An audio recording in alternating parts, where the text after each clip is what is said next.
Hello, and welcome to this episode of In Discussion With from Medical Update Online. Today I'm talking to Ramandeep Kaur about the work of a clinical information officer. Could you start by introducing yourself? Hi, Christine. My name is Ramandeep Kaur, and I'm the Group CXIO for the University Hospitals of Leicester and the University Hospitals of Northamptonshire. University Hospitals of Northamptonshire contains both Kettering General Hospital and Northampton General Hospital. I'm also a proud pharmacist by my clinical background.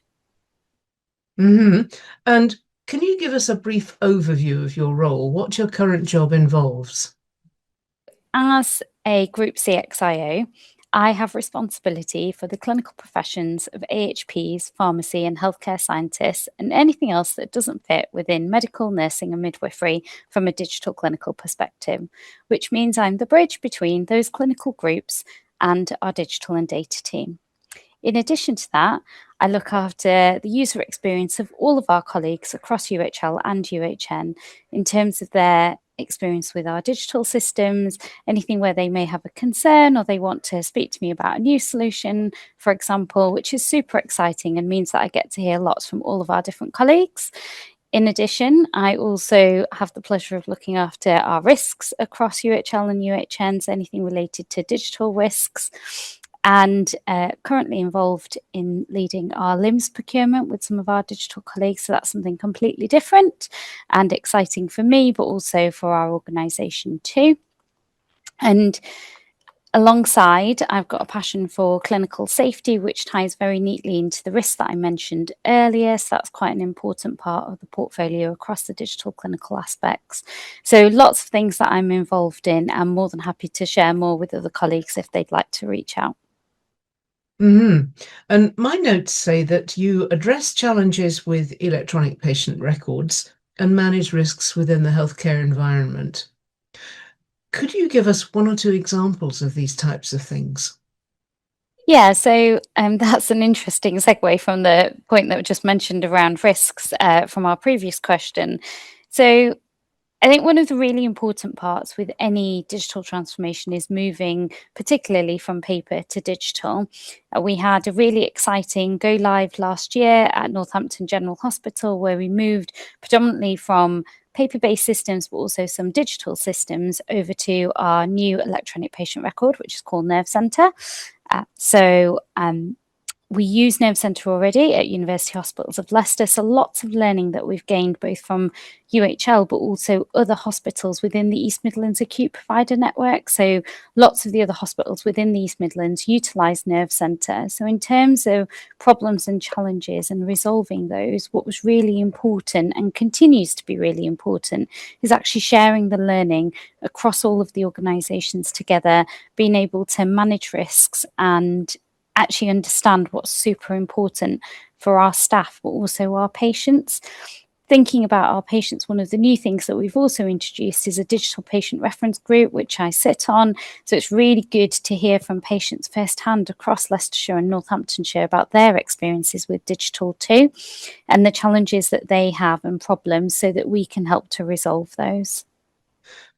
At present, you are the interim Chief Clinical Information Officer, and I'm interested in your career pathway.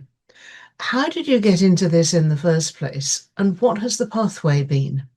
Yeah, truth be told, I fell into digital by accident back in 2014. Lots of people, especially within the pharmacy world, end up within digital by accident. I'd come to Leicester to study medicine back in 2013, did that for a year. I know, completely different. So I'd already done pharmacy as my first career, as it were. Then went to study medicine. And due to personal circumstances, that didn't quite work out as the way it was intended to be. But I'm a strong believer that there's a plan written for everyone already. And lo and behold, I found myself at Leicester Royal Infirmary working as a locum in July of 2014. Looked at this job that was related to electronic prescribing and medicines administration on the first day that I was there, and I thought, oh, I like computers. We'll apply for this job. And that is honestly like the way this journey started.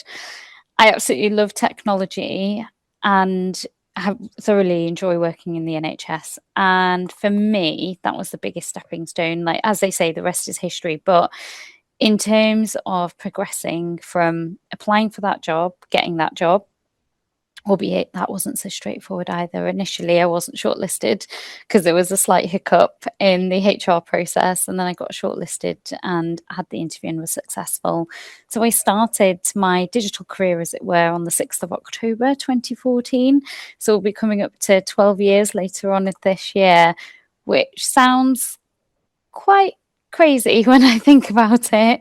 But for me, to have grown from being a baby electronic prescribing and medicines administration pharmacist back in 2014, to have then progressed through learning about EPMA and then moving to working on other digital projects when I moved to London for a couple of years to do more EPMA work, but it gave me an opportunity to explore more opportunities, more things within digital. So, for example, I worked on a project to replace all of our single screens with double screens in the pharmacy department, worked on the procurement of an EPMA solution, worked on our prescription ordering system. So there was lots of different opportunities there. I also went on and did the digital health leadership program as well. So for me, those all were great stepping stones to then becoming the first group Chief Clinical Information Officer as a pharmacist back in 2022. And then from there, I'm now the interim group CXIO at the University Hospitals of Leicester and Northamptonshire, as I've mentioned earlier. So to have grown in that career pathway, I thoroughly enjoy mentoring other people too, because I believe quite firmly that someone gave me an opportunity back in 2014. Someone believed in me. And it's really important for me to then give back and believe in other colleagues and pave the way for them. I've been very lucky to have also been nominated and won a few awards along the way, which is really humbling because I'm a strong believer that I haven't got to where I've got to because of only my efforts. Like, a lot of this is down to the teams that I've been so lucky to have worked with. I'm very, very grateful for the Chief Clinical Information Officer of the Year award back in 2024 for Digital Health Networks. I was a finalist for Digital Leader of the Year last year for the HSJ Digital Awards. And then later on in the year, in December 2025, I was listed in the top 100 digital leaders for digital technology and innovation. But none of those accolades would have been possible without the support that I've had along the way. And I'm really grateful for others. And my career journey has been really varied and isn't the normal career journey you'd perhaps anticipate for a pharmacist. But I absolutely would recommend the digital world to any of our pharmacists that are coming through. If you're a pharmacy student right now and wondering what are the careers that are there are lots of opportunities within this space. So definitely go out and seek those opportunities with others. You are a pharmacist, but your career pathway has been very different from that of most pharmacists, as you've just explained. What advice would you give to a young pharmacist who thinks they might be interested in a career in clinical information? Absolutely. For me, one, find a mentor. That's really super important. And once you've found a mentor, don't feel that they need to be your mentor for the rest of your career.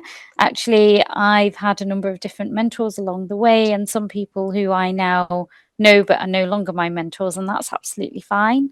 The other thing would be that there will come a point where you don't need a mentor per se anymore, but you do need a coach. So actually think about that as well. But I think for pharmacists starting out in their career, definitely find a mentor, find your tribe, find the people within the space, within the field that you want to go into. So for example, let's say you wanted, it doesn't even have to be digital. If you wanted to be involved in clinical trials, for example, find the people within the clinical trial fields that are your tribe, the people that are going to support you. The other final thing I would say, and this is something that I say to a lot of people, ultimately you are your own champion. You are the person that is going to champion you. Nobody else is going to do that for you. However, the really important part is to find the people around you who are going to be your cheerleaders. And I always say that because actually, for me, as I mentioned earlier, I wouldn't have got to where I've got to without the people around me. I've done a lot of digital qualifications in the last couple of years. I've done other qualifications. I've won, some amazing awards, but that is testament to all of the people along the way who have supported me, who have been a cheerleader. And for me to push myself outside of a comfort zone, I've broken a lot of glass ceilings and barriers along the way to get to where I've got to. And anything is possible. Like, really, this is your opportunity to fulfill your dreams and your hopes and desires, and go out there and find that career that truly suits you. Ramandeep Kaur, thank you very much for talking to us about this very interesting topic. For more information about Ramandeep Kaur's work, please visit the website using the links in the description, and be sure to subscribe for more news, videos, journals and podcasts. For updates straight to your inbox, please follow the links below. And thanks for watching.